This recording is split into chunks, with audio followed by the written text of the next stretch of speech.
فلسفہ مغرب کی تاریخ بائی برٹرینڈ رسل پارٹ 91۔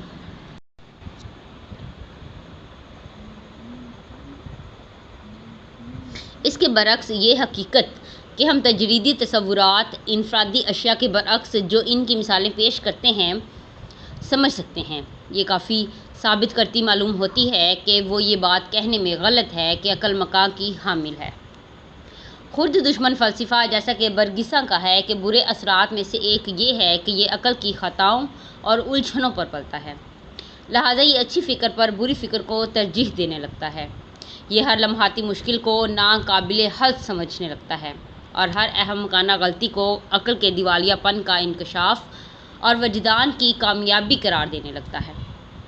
برگساں کی کتابوں میں ریاضی اور سائنس کے بہت حوالے ملتے ہیں اور ایک لاپرواہ قاری کو شاید ان حوالوں سے اس کا فلسفہ زیادہ مضبوط بنتا دکھائی دینے لگتا ہو۔ جہاں تک سائنس کا تعلق ہے، خصوصاً حیاتیات اور علم الابدان کے بارے میں اس کی تشریحات کرنے کا خود کو اہل نہیں سمجھتا، لیکن جہاں تک علم ریاضیات کا تعلق ہے، اس نے جان بوجھ کر تشریح میں روایتی غلطیوں کو ترجیح دی ہے اور زیادہ جدید نظریات جو ماہرین ریاضی کے ہاں گزشتہ اسی سالوں سے مروج ہیں نظر انداز کر دیا ہے۔ اس معاملہ میں اس نے بیشتر فلاسفہ کی مثال اپنائی ہے۔ 18ویں صدی اور 19ویں صدی کے اوائل میں نامحدود شمار اگرچہ بطور طریق بہت ارتقا پا چکا تھا، مگر جہاں تک اس کی بنیادوں کا تعلق ہے، اس کے باعث اس طریق کی متعدد مغالطوں اور الجھی ہوئی فکر سے حمایت کی گئی۔ ہیگل اور اس کے متبعین نے ان ہی مغالطوں اور الجھنوں کو اپنایا اور ان کی حمایت کی تاکہ تمام علم ریاضیات کو متضاد بالذات ثابت کرنے کی کوشش کریں۔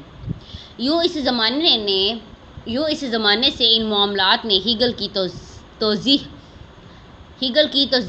فلسفہ کی موجودہ فکر میں در آرائی جہاں پر طویل مدت تک رہی، جس کے بعد ماہرین ریاضی نے ان تمام غلطیوں کو ہٹا دیا جن پر فلسفی انحصار کرتے ہیں۔ لیکن جب تک فلاسفر کا بڑا مقصد یہ ظاہر کرنا ہے کہ صبر اور مفصل فکر سے کچھ نہیں سیکھا جا سکتا، بلکہ اگر ہم ہیگلی ہیں تو عقل، یا اگر ہم برگسانی ہیں تو وجدان کے زیر عنوان تعصبات اور جہالت کی عبادت کرنی چاہیے، اس وقت تک فلاسفہ کی یہ کوشش رہے گی کہ ان سے متعلق لا علم رہا جائے۔ جن غلطیوں سے ہیگل نے فائدہ اٹھایا وہ انہی ماہرین ریاضی نے دور کرنے کے لیے کیا ہے۔ عدد کے مسئلے کے علاوہ جس پر ہم بحث کر چکے ہیں، بڑا نکتہ جس پر وہ علم ریاضی کی بات چھیڑتا ہے، اس کی وہ تردید ہے جسے وہ دنیا کی سینماٹوگرافک نمائندگی کہتا ہے۔ علم ریاضی تغیر قبول کرتا ہے، بلکہ مسلسل تغیر جیسے کہ حالتوں کے تسلسل سے تشکیل پاتا ہے۔ اس کے برعکس برگساں کہتا ہے کہ جو متغیر ہے اسے حالتوں کا کوئی تسلسل پیش نہیں کر سکتا، اور یہ کہ ایک شے تغیر میں ہرگز کسی حالت میں نہیں ہوتی ہے۔ یہ نظریہ کہ تغیر کی تشکیل حالتوں کے تبدیل ہوتے رہنے کے تسلسل سے واقع ہوتی ہے، اسے وہ سینماٹوگرافک کہتا ہے۔ وہ کہتا ہے کہ یہ نظریہ عقل کے لیے فطری ہے، لیکن بنیادی طور پر گمراہ کن ہے۔ صحیح تغیر کی وضاحت صرف صحیح دوران سے ہو سکتی ہے۔ اس میں ماضی و حال کا باہمی ملاپ شامل ہوتا ہے، نہ کہ ریاضی کی جامد کیفیتوں کا تسلسل۔ اسے اس نے دنیا کے جامد نظریہ کی بجائے متحرک نظریہ کہا جاتا ہے۔ یہ اہم مسئلہ ہے، اس کی مشکل کے باوجود ہم اس سے چشم پوشی نہیں کرتے۔ برگساں کی بات زینو کے تیر کی مثال سے واضح ہو جاتی ہے، جسے تنقید میں موضوع تصویر کہا جاتا ہے۔ زینو کی دلیل یہ ہے کہ تیر ہر لمحہ وہاں ہے جہاں یہ ہے، اس لیے تیر اپنی پرواز میں ہمیشہ ساکن ہے۔ بادی النظر میں یہ دلیل شاید ایک مضبوط دلیل نہ ہو۔ بلا شبہ یہ کہا جائے گا کہ تیر وہاں ہے جہاں یہ ایک لمحے میں ہے، لیکن دوسرے لمحے پر یہ کہیں اور جگہ ہے اور اسی سے حرکت بنتی ہے۔ یہ صحیح ہے کہ حرکت کے تسلسل ہونے والی مشکلات طویل عرصہ تک فلاسفر کا تجارتی مال بنی رہی ہیں، لیکن اگر ہم ماہرین ریاضی کے ساتھ اس مفروضے سے پرہیز کر جائیں کہ حرکت بھی غیر متغیر ہے، تو ہم بھی فلسفے کی مشکلات میں گرفتار نہ ہوں۔ ایک سینماٹوگراف جس میں تصاویر کی نامحدود تعداد ہوتی ہے اور جس میں کبھی بھی اگلی تصویر نہیں ہوتی کیونکہ 2 تصاویر میں نامحدود تصاویر آتی ہیں، تو یہ مکمل طور پر مسلسل حرکت کی نمائندگی ہوگی۔ اس میں زینو کی دلیل کی قوت کہاں پائی جاتی ہے؟ زینو الیاتی مکتب فکر سے تعلق رکھتا تھا جس کا مقصد یہ ثابت کرنا تھا کہ تغیر کوئی شے نہیں ہے۔ دنیا کا فطری نظریہ لینا یہ ہے کہ ایسی اشیاء ہیں جو متغیر ہیں، مثلا ایک تیر ہے جو اب یہاں ہے اور اب وہاں ہے۔ اس نظریہ کی تقسیم سے فلاسفہ کے ہاں 2 مخمصے پیدا ہو گئے ہیں۔ الیاتیوں نے کہا کہ اشیاء تو ہیں مگر تغیرات نہیں ہیں۔ ہراکلیتس اور برگسا نے کہا کہ تغیرات تو ہیں مگر اشیاء نہیں ہیں۔ الیاتیوں نے کہا کہ تیر ہے مگر پرواز نہیں ہے۔ ہراکلیتس اور برگسا نے کہا تغیرات تو ہیں مگر اشیاء نہیں ہیں۔ ہراکلیتس اور برگسا نے کہا کہ پرواز ہے مگر تیر نہیں ہے۔ ہر مکتب فکر نے مخالفین کے دلائل کی تردید سے کام رکھا۔ سکونی مکتب نے کہا کہ یہ کہنا کہ تیر نہیں ہے کس قدر مضحک کا حیز ہے۔ متحرک مکتب کہتا ہے کہ یہ کہنا کس قدر مضحک کا حیز ہے کہ پرواز نہیں ہے۔ وہ بدنصیب شخص جو ان دونوں کے درمیان کھڑا ہے اور کہتا ہے کہ تیر اور پرواز دونوں ہیں، اسے مباحثین کہتے ہیں۔ اسے مباحثین سمجھتے ہیں کہ یہ دونوں سے انکار کرتا ہے۔ یوں وہ سینٹ ہیسٹی ان ایک طرف سے تیر سے اور دوسری طرف سے پرواز سے دونوں طرف سے چھیدا جاتا ہے، لیکن ہم نے ابھی تک یہ دریافت نہیں کیا ہے کہ زینو کی دلیل کی قوت کہاں پائی جاتی ہے۔ زینو خاموشی سے برگسانی نظریہ کی روح فرض کر لیتا ہے، یعنی وہ یہ فرض کر لیتا ہے کہ جب ایک شے مسلسل تغیر میں ہوتی ہے، اگرچہ یہ تغیر صرف مقام کا ہو کہ شے میں لازمی تغیر کی کوئی داخلی حالت ہے، شے لازماً ہر لمحہ پر بنیادی طور پر مختلف ہوتی ہے۔ اگرچہ یہ متغیر نہ ہو رہی ہوتی، پھر وہ اس طرف اشارہ کرتا ہے کہ ہر لمحہ پر تیر محض وہیں ہے جہاں یہ ہے، عین اسی طرح جیسے وہ ساکن ہوتا ہے۔ لہٰذا وہ یہ نتیجہ اخذ کرتا ہے کہ حرکت کی حالت جیسی کوئی شے نہیں ہو سکتی ہے، اور اس لیے نظریہ پر قائم رہتا ہے کہ حرکت کے لیے حرکت کی حالت لازماً ہے۔ وہ یہ نتیجہ اخذ کرتا ہے کہ کوئی حرکت نہیں ہو سکتی، اور یہ کہ تیر ہمیشہ ساکن رہتا ہے۔ اس لیے زینو کی دلیل اگرچہ یہ تغیر کی ریاضیاتی وضاحت کا نام نہیں لیتی، بادی النظر میں تغیر کے نظریہ کو باطل ضرور ٹھہراتی ہے، جو کہ برگسا کے نظریے سے مختلف نہیں۔ تو پھر برگسا زینو کی دلیل کا کیا جواب دیتا ہے؟ وہ ایسا یوں کرتا ہے کہ وہ اس سے انکار ہی کر دیتا ہے کہ تیر کبھی کہیں ہے کہ تیر کبھی کہیں ہے بھی۔ زینو کی دلیل سے نمٹنے کے بعد وہ جواب دیتا ہے کہ ہاں، اگر ہم فرض کر لیں کہ تیر کبھی راستے میں ہو بھی سکتا ہے، ہاں، پھر اگر تیر جو حرکت کر رہا ہے ہمیشہ ایک حالت سے منطبق ہوتا ہے جو کہ ساکن ہے، لیکن تیر اپنی راہ میں کسی نقطے میں کبھی نہیں ہے۔ زینو کو یہ جواب یا اس کے بہت قریب ملتا جلتا جو خرگوش اور کچھوے کے متعلق ہے، ان کی تینوں کتابوں میں پایا جاتا ہے۔ برگسا کا نقطہ نظر صاف طور پر مخمصانہ ہے۔ آیا یہ ممکن ہے؟ ایسا سوال ہے جو اس کے نظریہ دوران پر بحث طلب ہے۔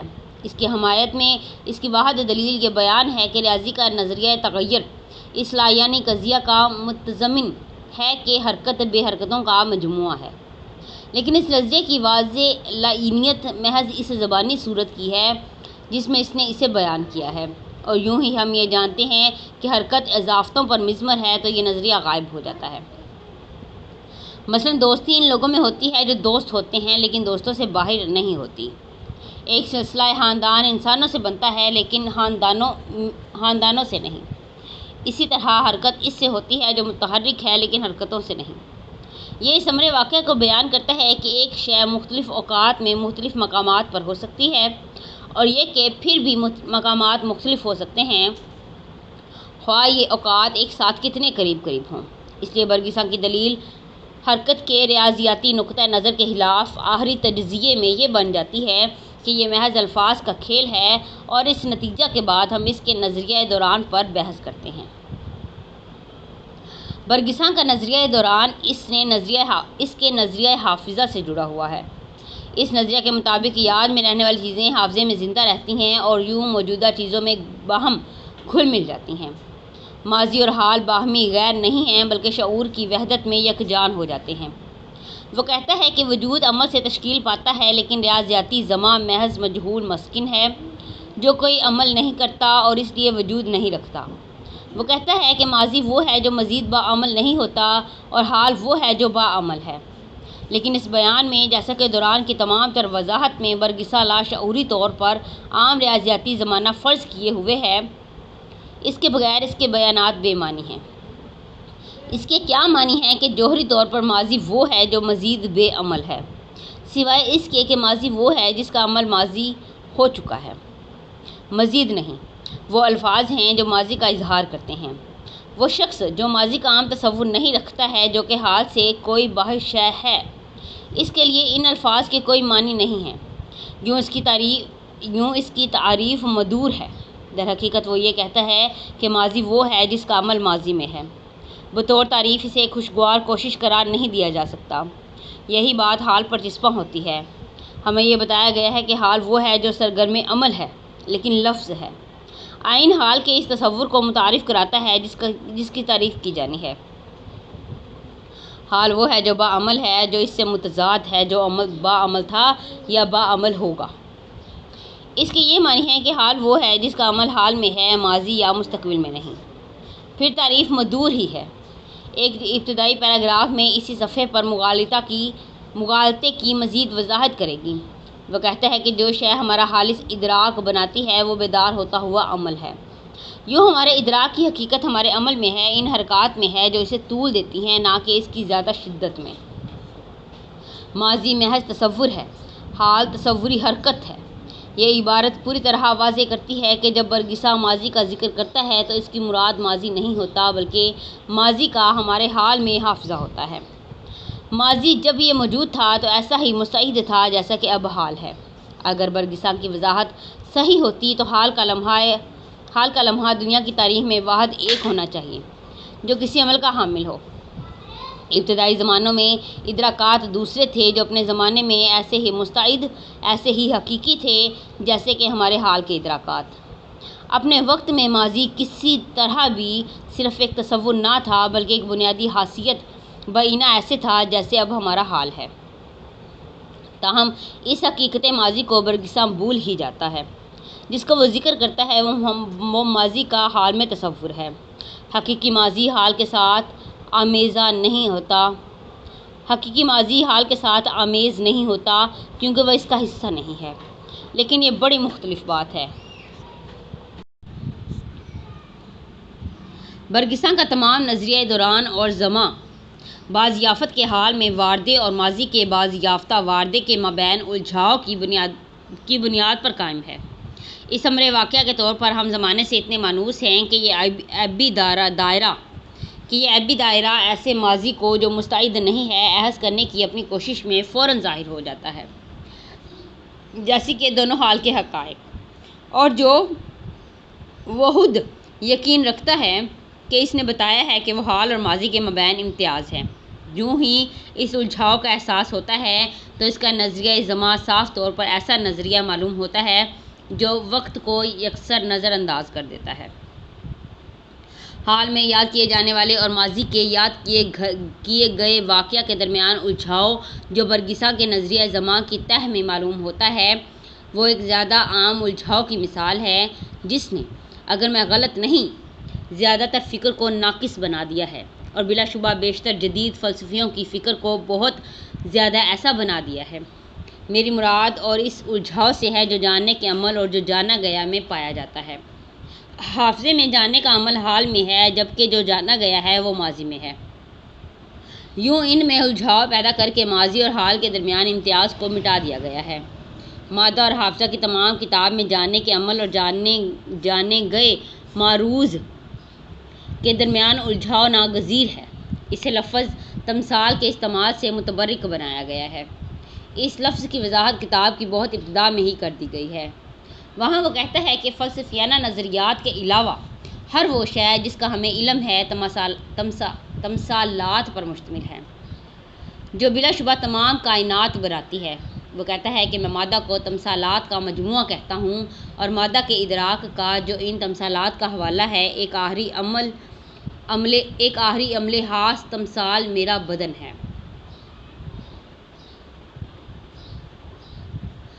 یہ معلوم ہوا کہ اس کے مطابق مادہ اور مادے کا ادراک ایک ہی اشیاء پر مشتمل ہے۔ وہ کہتا ہے کہ دماغ باقی مادی کائنات کی طرح ہے اور دنیا اگر تمثال ہے تو اس کے لیے دماغ بھی ایک تمثال ہے۔ چونکہ دماغ جسے کوئی نہیں دیکھ سکتا عام مفہوم میں تمثیل نہیں ہے، اس لیے ہم اس کی اس بات پر حیران نہیں ہوتے کہ ایک تمثال ایسا بھی ہو سکتا ہے جو نہیں دیکھا جاتا ہے۔ لیکن وہ بعد ازاں یہ وضاحت کرتا ہے کہ جہاں تک تمثالات کا تعلق ہے اس میں ہونے اور شعوری طور پر ان کا ادراک ہونے میں محض ایک درجے کا فرق ہے۔ اس کی وضاحت شاید ایک اور عبارت میں ہوئی ہے جس میں وہ کہتا ہے ایک غیر مدرک مادی معروض کیا ہو سکتا ہے؟ ایک ایسی تمثال جس کا تصور نہ ہو جبکہ یہ ایک غیر شعوری ذہنی کیفیت نہ ہو۔ بلحاظ وہ کہتا ہے کہ ہر حقیقت ایک قرابت ایک مشابہت کی حامل ہوتی ہے۔ المختصر شعور کے ساتھ ایک رشتہ ہوتا ہے۔ یہی بات ہم مثالیت کی تسلیم کرتے ہیں اس امر واقعہ کے باعث کہ ہم اشیاء کو تمثالات کہتے ہیں۔ اس کے باوجود وہ ہمارا ابتدائی شک یہ کہہ کر دور کرنے کی کوشش کرتا ہے کہ وہ ایک ایسے نقطہ سے آغاز کر رہا ہے جو اب تک کے فلاسفہ کے متعارف کرائے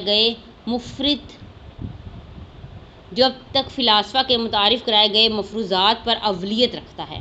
وہ کہتا ہے لمحہ بھر کے لیے ہم یہ فرض کریں گے کہ مادہ کے نظریات اور روح کے نظریات کے متعلق ہم کچھ نہیں جانتے اور نہ ہی خارجی دنیا کی حقیقت یا مثالیت کے متعلق مباحث کے بارے میں ہمیں کوئی علم ہے۔ میں یہاں تمثالات کی حاضری میں ہوتا ہوں اور نئے تعارف میں اس نے انگریزی ایڈیشن کے لیے لکھا۔ وہ کہتا ہے تمثال سے ہماری مراد ایک خاص وجود ہے جو اس سے یا وہ ہے جسے ایک مثالیت پسند نمائندگی کہتا ہے، لیکن اس سے کم جسے ایک حقیقت پسند ایک شے کہتا ہے، ایک ایسا وجود شے اور نمائندگی کے بین نصف راہ پر ہے۔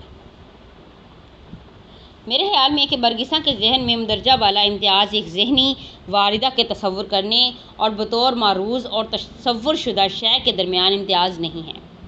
وہ اس امتیاز کا سوچ رہا ہے جو شے بذات خود ہے اور جو وہ ظاہر نظر آتی ہے۔ موضوع و معروض کے مابین امتیاز ذہن جو سوچتا ہے یاد رکھتا ہے ایک تمثال کا حامل ہے، اور وہ معروضات جنہیں سوچا جاتا ہے یاد رکھا جاتا ہے یا تمثال بنایا جاتا ہے کے درمیان امتیاز جہاں تک میرا خیال ہے ایسا امتیاز اس کے فلسفہ میں یکسر غیر موجود ہے۔ اس کی عدم موجودگی ہی اس پر تصوریت کا حقیقی قرض ہے اور یہ قرض ہی بہت بڑی بدنصیبی ہے۔ تمثالات کے بارے میں جیسا کہ ہم نے ابھی دیکھا یہ بات اسے اس قابل بناتی ہے کہ وہ پہلے تمثالات کا ذہن اور مادہ کے مابین غیر جانب ہونے کا ذکر کرے، پھر یہ دعویٰ کرے کہ دماغ ایک تمثال ہے، باوجود یہ کہ یہ حقیقت ہے کہ دماغ کبھی بھی تمثال کی صورت نہیں بنا ہے، پھر یہ سمجھائے کہ مادہ اور مادہ کا ادراک ایک ہی بات ہے، لیکن یہ کہ غیر مدرک تمثال جیسا کہ دماغ ایک غیر شعوری ذہنی کیفیت ہے، جبکہ آخر میں لفظ تمثال کا استعمال جس میں اگرچہ کسی قسم کے مابعدو طبیعیاتی نظریات شامل نہیں ہیں، اس کے باوجود یہ اشارہ کرتا ہے کہ ہر حقیقت قرابت ایک مشابہت مختصر یہ کہ ایک رشتہ جو شعور سے وابستہ ہے کا حامل ہے۔ یہ تمام الجھاؤ موضوعی اور معروضی کے ابتدائی الجھاؤ کی وجہ سے پیدا ہوئے ہیں۔ موضوع ایک خیال یا ایک تمثیل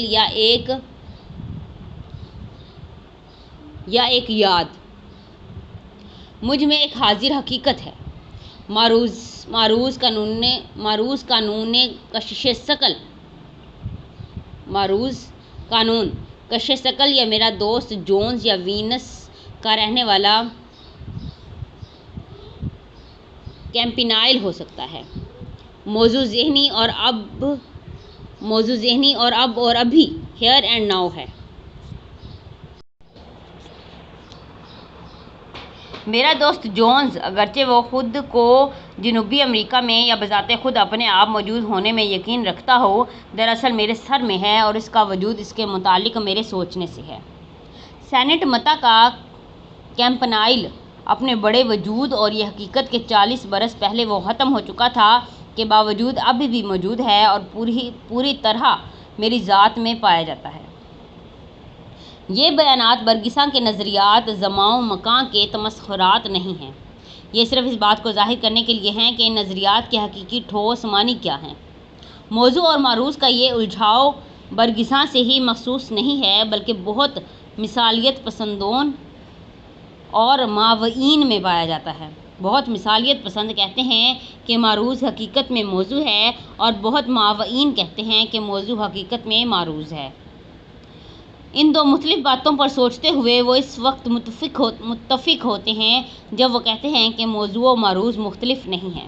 اس سلسلے میں ہمیں تسلیم کرنا پڑتا ہے کہ برگساں میں ایک خوبی ہے، کیونکہ وہ فوری طور پر اسی طرح موضوع کو معروض کا عین قرار دینے کے لیے تیار ہوتا ہے جیسے وہ معروض کو موضوع کا عین قرار دینے کے لیے۔ جو ہی یہ نیت رد ہو جاتی ہے، اس کا تمام فلسفہ بکھر جاتا ہے۔ پہلے تو اس کے زمان و مکان کے نظریات، پھر اس کا حقیقی اتفاق اور بالآخر اس کی مادہ و ذہن کے رشتے کی وضاحت۔ بلا شبہ اس کے فلسفہ کا بیشتر حصہ غالباً وہ حصہ ہے جس کے باعث اس کی بہت زیادہ مقبولیت ہے، استدلال پر مبنی نہیں ہے اور استدلال سے اسے ختم بھی نہیں کیا جا سکتا۔ اس کا تخیلاتی نقش حیات ایک شاعرانہ کوشش کے طور پر اکثر ثبوت یا عدم ثبوت کا محتاج نہیں۔ بقول شیکسپیئر، زندگی ایک متحرک سائے کے سوا کچھ نہیں۔ شیلے کہتا ہے، زندگی مختلف رنگوں کے آبگینوں کا ایک گنبد ہے۔ برگساں کہتا ہے کہ زندگی ایک صدف ہے جو ٹکڑوں میں پھٹتا ہے تو پھر ہر ٹکڑا ایک صدف ہوتا ہے۔ اگر آپ برگساں کی تمثیل کو بہتر سمجھتے ہیں تو پھر یہ ایسا ہی جائز ہے۔ برگساں دنیا میں جس خیر کے حصول کی امید رکھتا ہے وہ عمل برائے عمل ہے۔ تمام خالص تفکر کو وہ خواب دیکھنا قرار دیتا ہے اور ایک طویل غیر توضیحی القابات سے اس کی مذمت کرتا ہے، جیسے جامد افلاطونی، ریاضیاتی، منطقی، عقلی وغیرہ۔ وہ جو کسی مقصد کی پیش بینی کے متمنی ہوتی ہیں، جو کسی عمل کا حصول ہوتا ہے، انہیں کہا جاتا ہے کہ پہلے سے دیکھا ہوا مقصد کوئی نیا نہیں ہوگا، کیونکہ آرزو حافظے کی مانند اپنے معروض کا عین ہوتی ہے۔ یوں ہم عمل میں جبلت کے اندھے غلام بن کر رہ جاتے ہیں۔ قوت حیات ہمیں پیچھے سے اضطراب کے ساتھ دائمی طور پر آگے کی طرف دھکیلتی چلی جاتی ہے۔ اس کے فلسفہ میں تفکرانہ بصیرت کے لمحے کی کوئی گنجائش نہیں ہے، جس میں حیوانی زندگی سے بلند تر ہو کر ہم ایسے عظیم تر مقاصد کا شعور پاتے ہیں جو ہمیں حیوانوں کی زندگی سے نجات دلاتے ہیں، جنہیں بے مقصد عمل وافر خیر معلوم ہوتا ہے۔ انہیں برگساں کی کتابوں میں کائنات کی خوشگوار تصویر ملے گی، لیکن جنہیں عمل کو اگر اسے کسی قدر کا حامل ہونا ہے، وہ چاہیں کہ عمل کی محرک کوئی بصیرت نہ ہو، اس کی محرک کوئی تصوراتی سایہ فگن دنیا ہو جو ہماری روزمرہ کی دنیا کی بنسبت کم تکلیف دہ، کم غیر منصفانہ اور کم تنازعات کی حامل ہو۔ المختصر، وہ جن کے عمل کی تعمیر تفکر پر ہوتی ہے، انہیں اس فلسفہ میں ایسا کچھ نہیں ملے گا جس کے وہ متلاشی ہیں، اور انہیں اس بات کا بھی افسوس نہیں ہوگا کہ اسے صحیح ماننے کی کوئی وجہ نہیں ہے۔ باب نمبر 29۔ ولیم جیمز 1842 سے 1910 ابتدائی طور پر ایک ماہر نفسیات تھا، لیکن وہ امور کے باعث فلسفہ میں اہم تھا۔ اول، اس نے ایک ایسا نیا نظریہ دیا جسے وہ بنیادی تجربیت کہتا۔ دوم، وہ ان 3 سرگنا اشخاص میں سے تھا جو اس نظریہ کے حامل تھے جسے عملیت یا آلاتیت کہتے ہیں۔ بعد ازاں زندگی میں جس کا وہ مستحق تھا، اسے صف اول کا امریکی فلسفی تسلیم کیا گیا۔ میڈیسن کا مطالعہ اسے نفسیات کی طرف لے گیا۔ اس موضوع پر اس کی اہم کتاب 1890 میں شائع ہوئی، جو بہترین ممکن حد تک اعلیٰ تھی۔ تاہم میں اس پر بحث نہیں کروں گا کیونکہ یہ سائنس میں ایک اہم اضافہ ہے، فلسفہ میں نہیں۔ ولیم جیمز کی فلسفیانہ دلچسپیوں کے دو پہلو تھے، ایک سائنسی اور دوسرا مذہبی۔ سائنسی پہلو میں میڈیسن کے مطالعہ نے اس کی فکر کو مادی رجحان دیا، جسے تاہم اس کے مذہبی جذبات نے روک رکھا۔ اس کے مذہبی جذبات بہت پروٹسٹنٹ، بہت جمہوری اور انسانی شفقت کے شدید ولولہ سے لبریز تھے۔ اس نے اپنے بھائی ہنری کی تنک مزاج امارت پرستی اختیار کرنے سے قطعی انکار کر دیا۔ وہ کہتا ممکن ہے کہ ظلمت کا شہزادہ ایک شریف انسان ہو، جیسے کہ ہمیں بتایا گیا ہے، لیکن ارض و سما کا خدا جو کچھ بھی ہے مگر وہ شریف انسان نہیں ہو سکتا۔ وہ ایک بہت محسوس رائے ہے۔ اس کی دلسوزی اور اس کی خوش مزاجی نے اسے ہر ایک کا محبوب بنا دیا۔ میری دانست کے مطابق صرف ایک ایسا انسان تھا جو اسے ناپسند کرتا، وہ سنتیانا تھا، جس نے ڈاکٹریٹ کے مقالہ کو جیمز نے بوسیدگی کی تکمیل کہا تھا۔ ان دو اشخاص کے مزاج میں اختلاف تھا جس پر کوئی چیز غالب نہ آ سکی۔ سنتیانا بھی مذہب کو پسند کرتا تھا، لیکن ایک مختلف انداز میں۔ وہ اسے جمالیاتی اور تاریخی طور پر پسند کرتا تھا، لیکن اخلاقی زندگی کے لیے ایک معاون کے طور پر نہیں۔ یوں یہ فطری بات تھی کہ وہ پروٹسٹنٹ عقیدے پر کیتھولک عقیدے کو ترجیح دے۔ فکری طور پر اس نے مسیحیت کے عقائد میں سے کسی کو بھی قبول نہ کیا، لیکن وہ اس پر ہی مطمئن تھا کہ دوسرے انہیں قبول کرتے ہیں اور وہ خود اس کی تعریف کرتا، جسے وہ مسیحی مت سمجھتا۔ جیمز کے خیال میں ایسا رویہ غیر اخلاقی کے سوا اور کچھ نہ لگتا تھا۔ اسے پیوریٹین آباء و اجداد سے اس میں یہ عقیدہ راسخ ہو چکا تھا کہ اہم ترین بات نیک طرز عمل ہے، اور اس کے جمہوری جذبات نے اسے اس نظریے کو قبول نہ کرنے دیا کہ ایک سچائی فلسفیوں کے لیے ہے اور دوسری عام لوگوں کے لیے۔ پروٹسٹنٹ اور کیتھولک مزاجوں میں اختلاف غیر راسخ العقیدہ لوگوں میں بھی پایا جاتا ہے۔ سنتیانا ایک کیتھولک آزاد خیال مفکر تھا۔ ولیم جیمز ایک پروٹسٹنٹ تاہم بدعتی تھا۔ جیمز کا بنیادی تجربیت کا نظریہ 1904 میں شائع ہوا تھا اور اس مقالے کا عنوان کیا شعور وجود رکھتا ہے تھا۔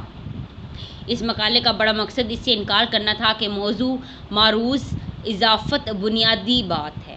اس بات تک فلاسفہ یہ تسلیم کر چکے تھے کہ ایک قسم کا واردہ ہے جسے جاننا کہتے ہیں، جس میں ایک ذات جاننے والا یا موضوع دوسری ذات معلوم شے یا معروض کا شعور رکھتی ہے۔ جاننے والی ذات کو ایک ذہن یا روح سمجھا جاتا تھا، جانا گیا معروض ایک مادی شے، ایک دائمی جوہر، ایک دوسرا ذہن جو خود شعوری میں جاننے والے کا عین ہو سکتا ہے۔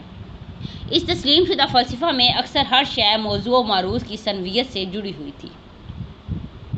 ذہن و مادہ کا فرق، تفکرانہ تصور اور سچائی کا روایتی نظریہ، ان سب پر بنیادی طور پر از سر نو غور کرنے کی ضرورت ہے، تاہم موضوع و معروض کے فرق کو بنیادی فرق تسلیم نہ کر لیا جائے۔ اپنے طور پر میں اس کا قائل ہوں کہ اس معاملہ میں جیمز جزوی طور پر صحیح تھا، اور صرف اس بنیاد پر فلاسفہ میں ایک بلند مقام کا مستحق ہوگا۔ میری رائے اس وقت تک مختلف تھی جب تک میں اور جو اس کے ہم حیات تھے نے اپنے نظریے کا قائل نہ کر لیا تھا، لیکن آئیے ہم اس کے استدلال کی طرف رجوع کریں۔